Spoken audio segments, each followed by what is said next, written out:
It's a crime that shocked our community and sparked an international manhunt. And tonight, former fugitive Fred Russell has been sentenced to 14 years in prison, the maximum allowed by law. Thanks for joining us. I'm Dave Erickson. And I'm Robin Nance. Fred Russell faced a judge in a packed courtroom in Colfax today, and most importantly, the families of his victims. Russell was drunk when he caused a crash that killed these 3 WSU students in 2001. Brandon Clements, Ryan Sorensen, and Stacy Morrow. 3 others suffered life-changing injuries. We have team coverage tonight from Colfax. Our Karina Shagren on reaction from the victims' families who heard from Russell for the first time today. But first to Erik Loney, who has covered this case from the very beginning. Erik? Yeah, today's sentencing lasted about 3 hours, including a 15-minute apology and speech from Fred Russell himself. But in the end, Judge David Frazier called Russell grossly irresponsible and said he was sentencing him to the maximum penalty because he deserved it. Stacy, I don't know why you're gone. I don't think it's right, and I know it's not fair. One after another, the parents of the kids killed in the crash told the judge about the pain they've experienced since learning their loved ones had died. And he said, Cindy, Stacy was killed. And Cindy screamed no, like somebody put a knife in her.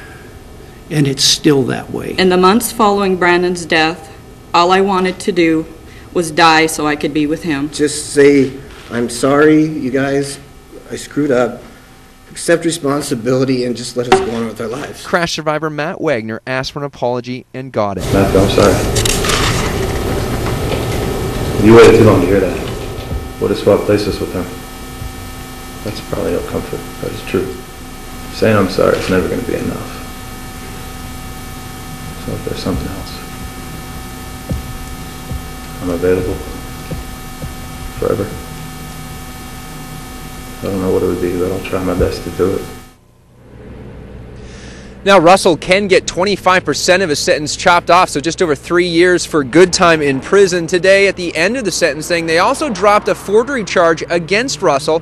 There's allegations that Russell had stolen a check from his father, but in court documents filed today, prosecutors said they didn't have evidence to prove that Russell actually stole the check, and they didn't know if Russell's father actually helped him escape.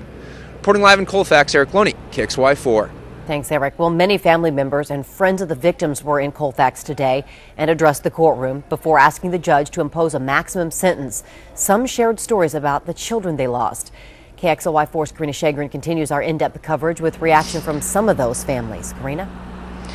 And you know, at this point, the families understand there is nothing that can be done to bring their children back. Most seem satisfied with today's sentencing, and some caught off guard by that apology made by Fred Russell. Russell stood in front of the packed courtroom and, holding a rosary, finally acknowledged what he did. The surviving victims and the victims' families have been waiting more than 6 years for Russell to publicly acknowledge his actions and say he was sorry for killing 3 young adults and injuring several others. For some, the apology was sincere and healing. For others, it was too little too late. No, his word isn't too sorry. He's shaky, shaky ground. And I just couldn't take him for exactly what he's saying.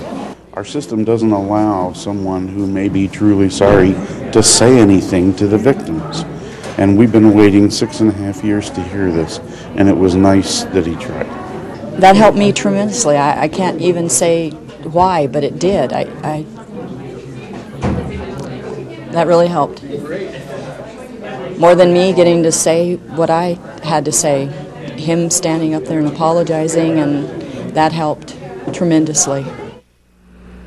And that was Karen Overacker. Her son Brandon was killed in the crash. Karen said later that apology from Fred Russell will now help her finally forgive Russell, even though Russell said in court today he was not expecting forgiveness. In the meantime, Russell has extended the offer to every surviving victim and all of the victims' families to meet one-on-one. He says he's willing to discuss what happened that night. He's willing to discuss the reasons why he fled to Ireland, and some of the victims and the victims' families have said that they will take him up on that offer. Reporting live, Karina Shagren, KXLY4.